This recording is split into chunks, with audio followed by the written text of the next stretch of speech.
Hi and welcome to the Global Travel Planning Podcast. I'm your host, Tracy Collins, who with my expert guests will take you on a weekly journey to destinations around the globe, providing travel inspiration, itinerary ideas, practical tips and more to help you plan your next travel adventure.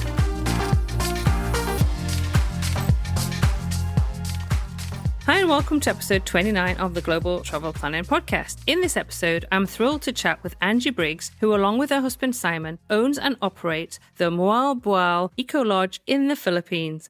Angie shares the incredible journey that brought them from England to the Philippines and the inspiration behind founding their eco-friendly lodge. We dive into the challenges and rewards of creating and running an eco-lodge, and Angie offers her insights into the importance of sustainable practices in ecotourism, something she is deeply committed to. But Angie's dedication doesn't stop at the lodge. She's also heavily involved in the local community, working with a dog sanctuary and a charity focused on spaying and neutering local dogs. Her passion for both the environment and the welfare of the local animals is truly inspiring. We wrap up the conversation with Angie sharing why Moalboal Ecolodge is the perfect destination for those of you looking for a relaxing and rejuvenating experience. She also shares how to book your stay and her top tip for anyone planning their first trip to the Philippines. Now, I'll start the conversation with Angie by asking her to introduce herself and share a little about her background prior to making the move to the Philippines. Well, I was originally born back in the day in Bristol, which is about 2 hours southwest of London. And then I moved to Stroud, where with a job where I met my husband. And then we eventually bought a house in Gloucester, and we both were on the hamster wheel of life and just did lots of traveling, of course. Absolutely loved it. And then just over time, be careful what you wish for, isn't it? You know, you want to go up the career ladder, and you suddenly think, is this for me? I am taking 4 holidays a year. Yes, that's wonderful, but I actually want to be the cliche and make a life that I don't need to take a holiday from. So, we put it into place and left. 8 years ago, we left. So, what was your plan when you left? Did you have a plan? Was it did you know where you were going to go? I know you obviously knew where you're going to go to start with, but did you have a kind of like, this is our ultimate goal? Or did you just kind of go and say, well, we'll see where life takes us? Well, a bit of both. Simon all he knew is that he wanted to be a dive instructor. So that's what dictated where we would start our life in Borneo. We'd been there twice before on holidays, realized this is the life that we want to live. Their environmentally friendly practices, their sustainability was inspirational. So, we left with a one-way ticket and a backpack. Went to Borneo, sort of took it from there, really. And then it's the people that meet that dictated where we would go. We always knew we wanted to do all the places in Southeast Asia, Vietnam, Laos, Myanmar, Malaysia. I had a whole list of it, Indonesia. But then we started chatting to somebody who lived down the road in Portishead, who was going to open up a dive centre. As you do, on a boat. You're from Portishead, okay. He said he was opening up a dive centre in Indonesia. So we just said to one another, Simon and I, should we just head to Indonesia and have a conversation and see if maybe we could perhaps work together, open up accommodation, sustainable accommodation. That was always the plan. We never ended up having that conversation with him, funnily enough. It was a plan. It then dictated, when we left Borneo, the route we would take south instead of going up north, which was originally the plan to Vietnam. We went south straight to Indonesia. And we just said yes to opportunities. Visited Gili Air for our wedding anniversary. Within half an hour, we said, I want to live here. By that point, Simon was a dive master with professional qualification. He walked around all the dive centres, chatting to the dive centre owners and managers, leaving his CV. When we went off travelling, ended up in Thailand, he got an email, will you come back for Ramadan in May? Like, yes, we've done it. went to Gilead, and that was it. It was just life-changing in so many different ways. And that was the real start of life living away, not living out of a backpack from destination to destination, never knowing where you were going to be 2 nights running. Yes, it sounds glamorous in ways, the freedom of it. But with that comes a little bit of stress, where you're going to earn your money from. And Gilead for us was the real beginning of living a life in a foreign country on our own terms. And how long did you spend there, Angie? In Indonesia, 18 months in total, but on Gilead, 15 months. You have to fly in and out to renew your visas. So we would fly out to Singapore, to Malaysia, and do a little bit of traveling in between. When we'd fly back in again, we'd gone over to Raja Ampat, visit there, go to Komodo and visit there. As divers, we still wanted to visit these other places in a diving capacity, especially as Simon just wanted to keep on upping his skills and trying different waters, seeing all the beautiful life that there is in the marine world. And but actually on Gilead, 15 months. And then was the next destination where you have now settled? Yes, it was. We'd already decided to leave Gilead. There were no opportunities for land there to create a business. It's very small in comparison. It's only 5 kilometers around, 2 kilometers across, so very small. So we'd already decided to leave, and then there was the earthquake, and that sort of sped up the process a little bit. So, yeah. And how did you settle on the Philippines? Was that a destination that you and Simon had both had in your sights? Had you visited already and kind of went, oh, this has got possibilities? Was that the driving force to move to the Philippines? We had tickets to go to Mexico for Day of the Dead. We had the flights booked. We were flying into LA. We had our American visa, 4 days in LA and then to Mexico. And then we were going to look at work in Mexico. We were flying via the Philippines. And then my husband happened to get a job here in this place that we are now in Moalboal, Cebu, a tourist destination, a diving destination. We came here for the 3 weeks on the ticket and thought, you know what? Okay, yeah, this is it. We will cancel the rest of the adventure and we will live here. And this is where we are now, 6 years later. Wow. And in that time, in the 6 years, you now have your own Ecolodge as well, don't you? So talk to us about the process of that. I know you mentioned that was always a kind of dream, that you knew you wanted to do that. So talk about, how did that process go? Was it smooth sailing, or, how long did it take to get to the point where you were like, right, yes, or we're ready to do it and let's just get it done?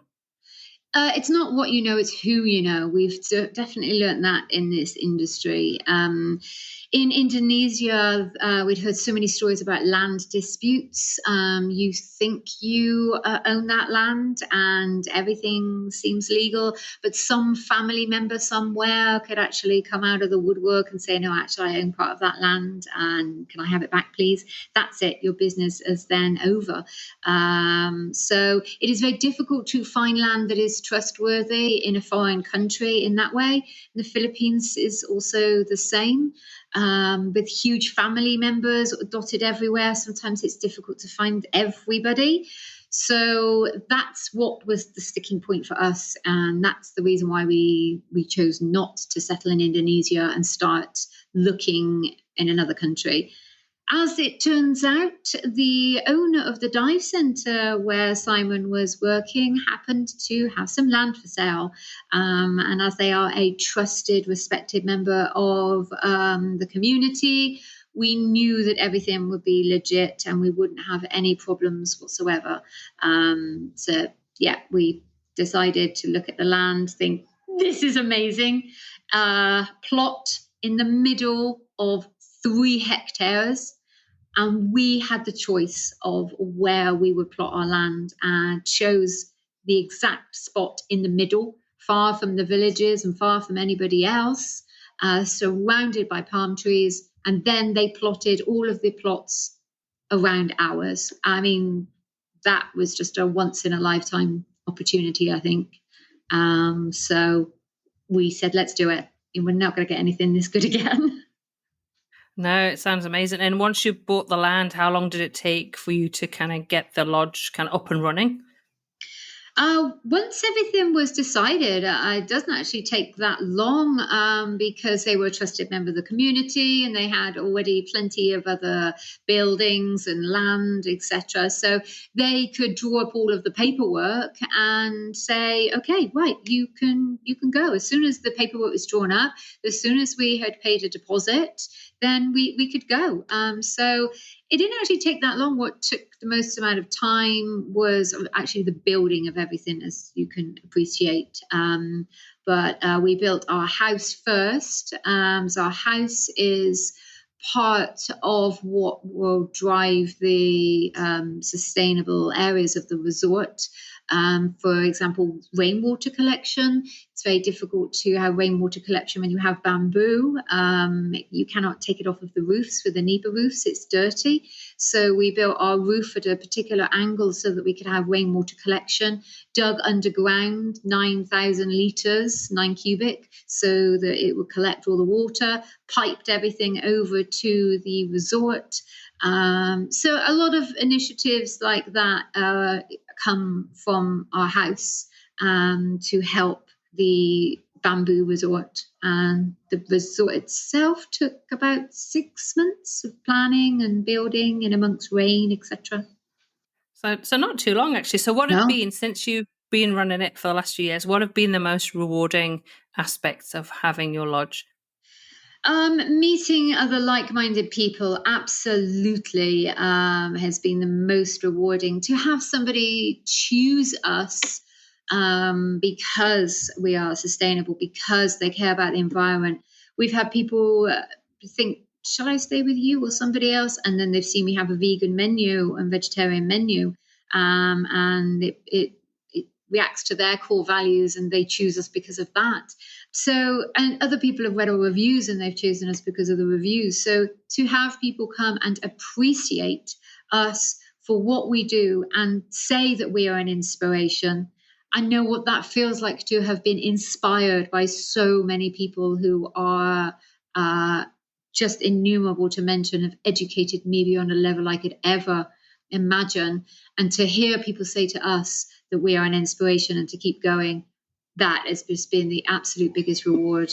Well, it's amazing just kind of talking to you about it, because I was saying when we first had the conversation, I never feel confident enough to know what I should or shouldn't be doing when it comes to kind of the sustainable practices and in ecotourism. So talking to you today is also going to be educational for me, because I do want to learn about this stuff. It's really important. And, you know, I do a lot of travel and try to make efforts where I can, but I'm sure there are lots of things that I probably aren't even thinking about. So I think it would be really helpful for me and our listeners as well. For how do you define ecotourism and why is that important to you? Ecotourism is such a big, broad subject, and there's a huge amount of greenwashing going on as well. There are many places that will say they are green and sustainable because it's the buzzword at the moment. And so it is sometimes really difficult to cut to the chase and actually find out, are they truly sustainable? I always look at reviews, of course, and I look deeply into website or pictures or something when I'm trying to choose somewhere to find out if they really do align with our values.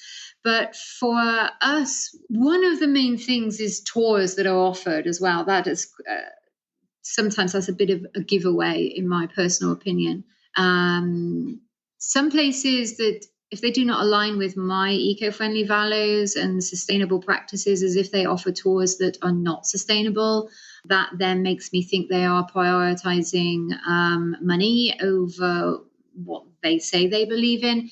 That might be a bit black and white, admittedly, but I often wonder if you are going to give in your values to make money in that regard, what else are you going to let slide? And there are certain things you just need to remain true on. You need to not collect shells from the beach, and you need to educate people that they need to stay on that beach.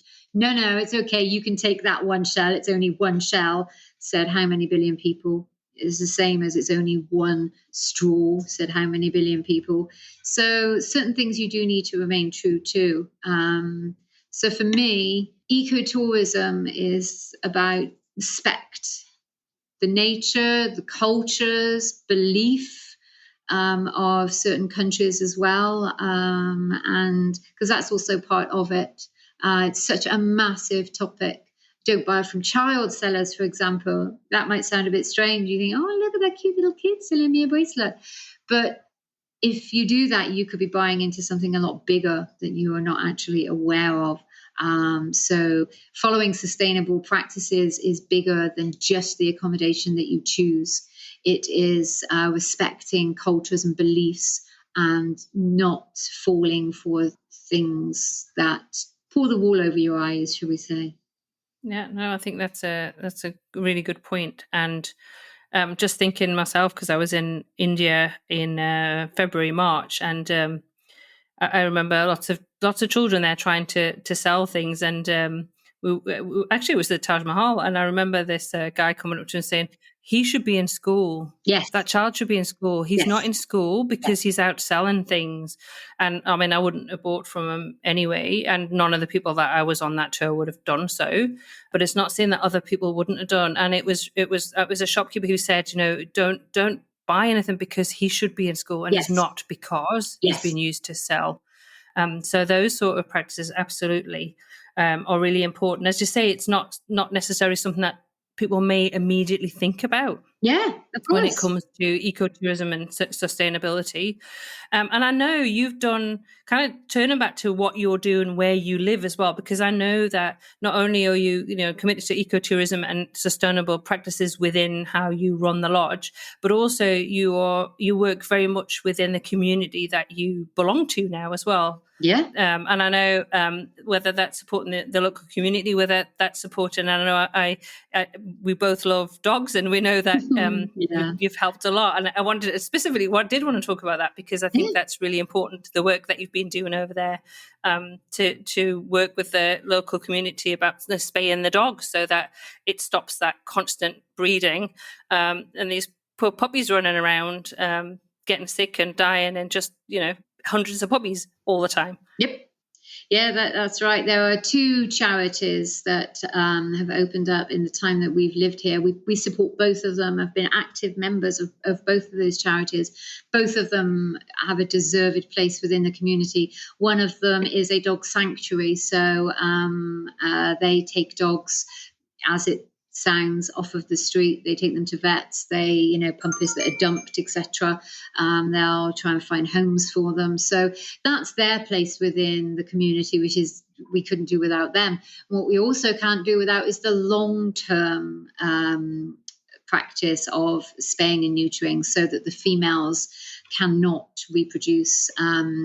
Every 6 months, a dog can become pregnant. And with the amount of dogs roaming around freely, if they haven't been spayed, they can have a litter of 6 puppies.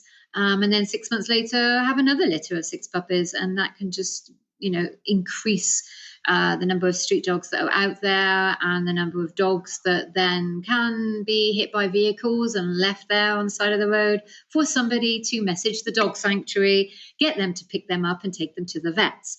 So this is what we try to do, and both charities work together as well to support one another. And that's where we are involved. We support both of them in different ways. We try to raise funds for, there's a little dog at the moment that example I gave a moment ago is a real life example.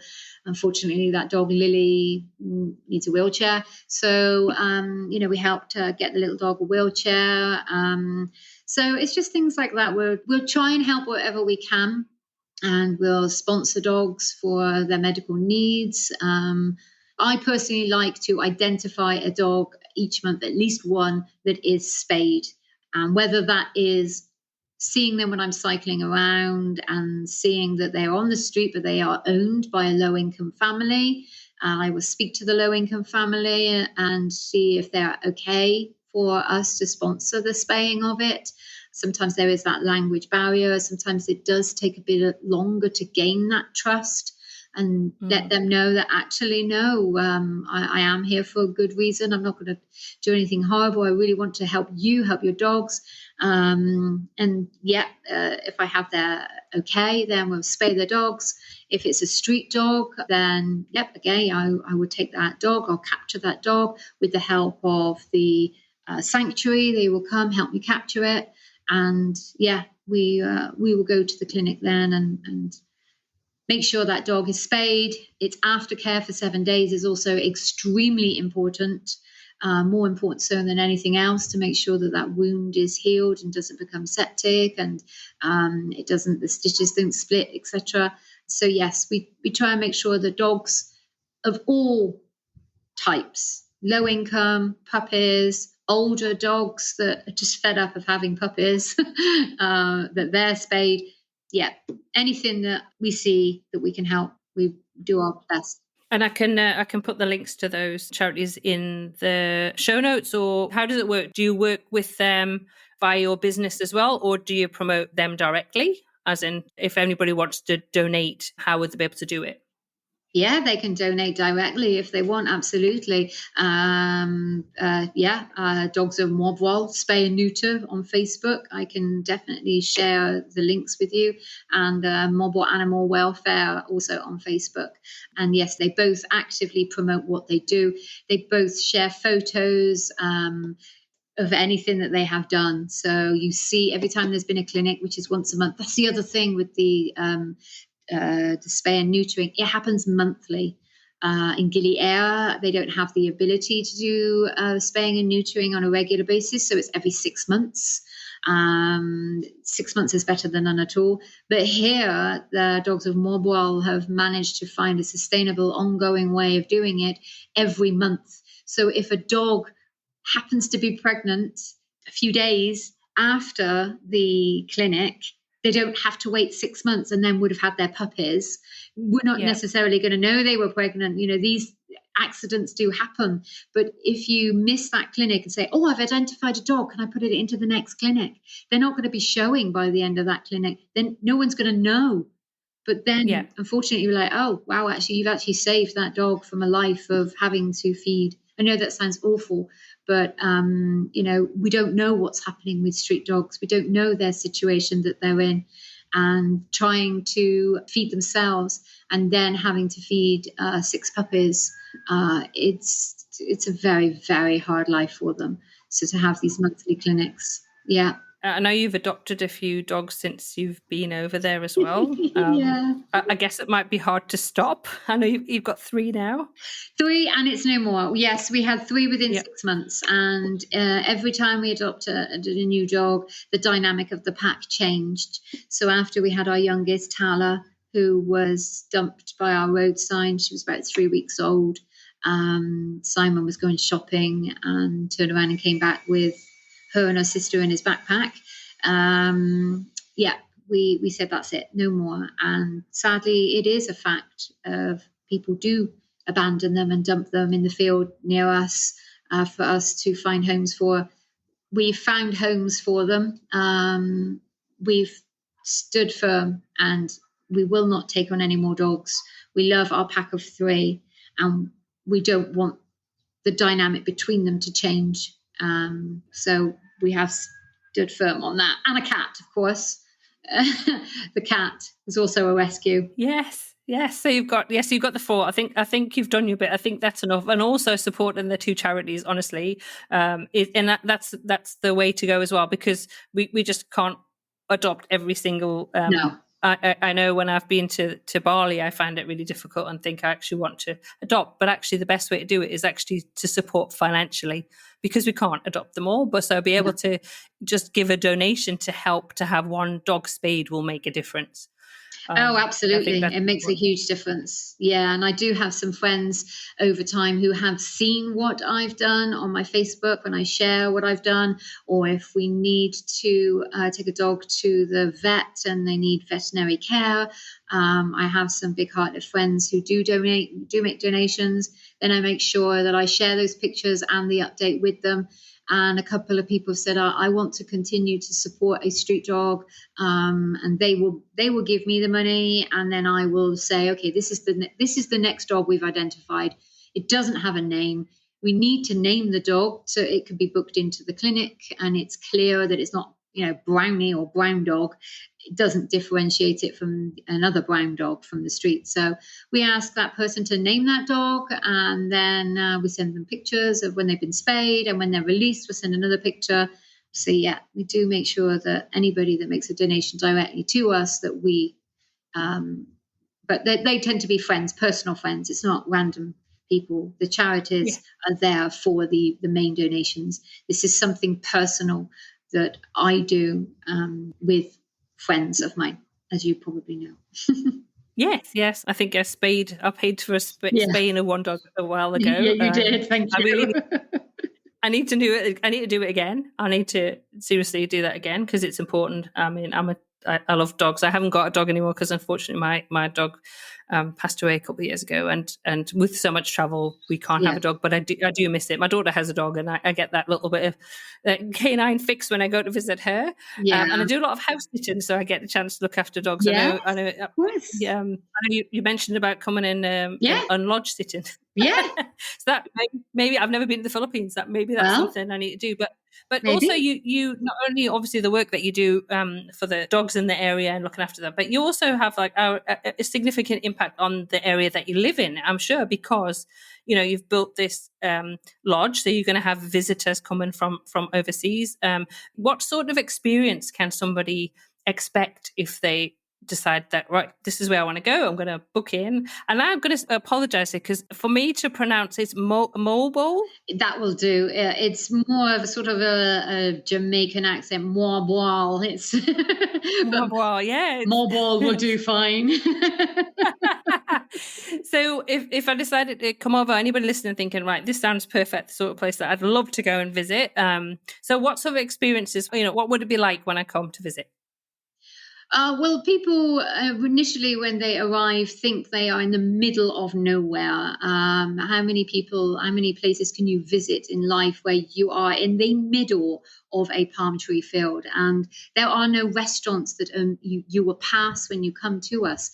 So, what we try and do immediately is reassure people. If you walk through that little village through there, see where those cows are, walk past those cows and those houses over there, you will reach the restaurants. You are actually not in the middle of nowhere. It just feels like you are a million miles from all the hectic nightlife of what happens in a tourist area, the traffic, the people, the bars. That is all here in Moalboal. It is a bustling tourist area, but we are just slightly removed from that so that you can have that peaceful experience. You can wake up to the birds and you can fall asleep to the crickets. You can have an outdoor shower. It's rainwater collection we do. So you will be showering in a rainwater, twice filtered rainwater shower outside underneath the stars or the palm tree in the daytime. It's all completely unique in that way. So, and then there's the hammock. You can go and sit on the hammock deck, watch the cows, watch the goats. Sounds very relaxing, Angie, I have to say. It is, and I'm not just saying that. What we try to promote people when they come here is just slow it down. Don't be in a rush to see this, see that, and then move on to the next destination. Slow it down. Life is so hectic. Life is so busy. You've worked so long and hard to earn that money to go on your holiday. Why should your holiday be like life? So just press pause. Just press pause on everything. Stop. Lay in a hammock. Appreciate everything that is going on around you. Listen to the noise and the smells that you're not used to hearing. Go for a walk to, the sunset, the beach area, have a cocktail or a beer, overlooking the ocean. just slow it down. And yes, of course, go and see all the tourist things here. That's why people come here. But take a small amount of time to absorb it all. Don't do this, then that, and then the other. You rush too much. When you go to London, goodness me, you try and do too much when you go to London. It devalues what you see and do. Everything blurs into one. So just take that extra bit of time to reflect after you've done canyoneering, which is one of the highlights here. Lay in the hammock for the afternoon. Don't be in a rush. Look at your photographs. Remember, talk about the experience with one another if you're here with somebody else. But just be in the present, not on the next place that you're going to go to. And you will be rewarded in a much richer way. And what we do here, we try and promote that. We do actually tell people, swing in a hammock afterwards.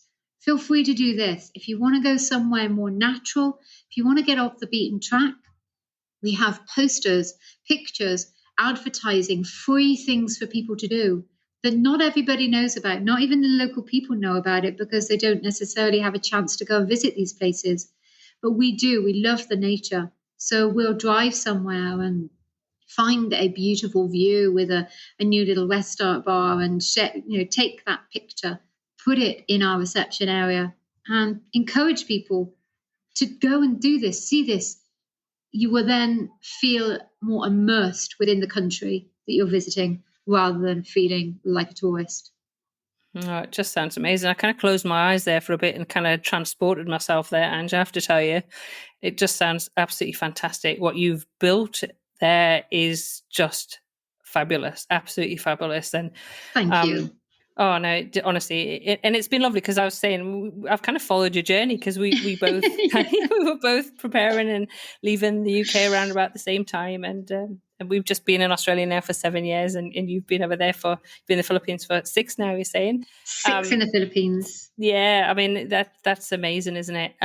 Yeah, I definitely have you on my really want to visit, and I could do with a bit of that downtime now. I'm about to prepare for a very busy trip for the next few months, but it is work. So the thought of just sitting lying in a hammock just really appeals. Yep. I have to say. So I guess you kind of covered it, but I'm going to ask the question I always ask at the end of every episode, which is, what would be the one tip that you would share for anybody who's planning to visit the Philippines?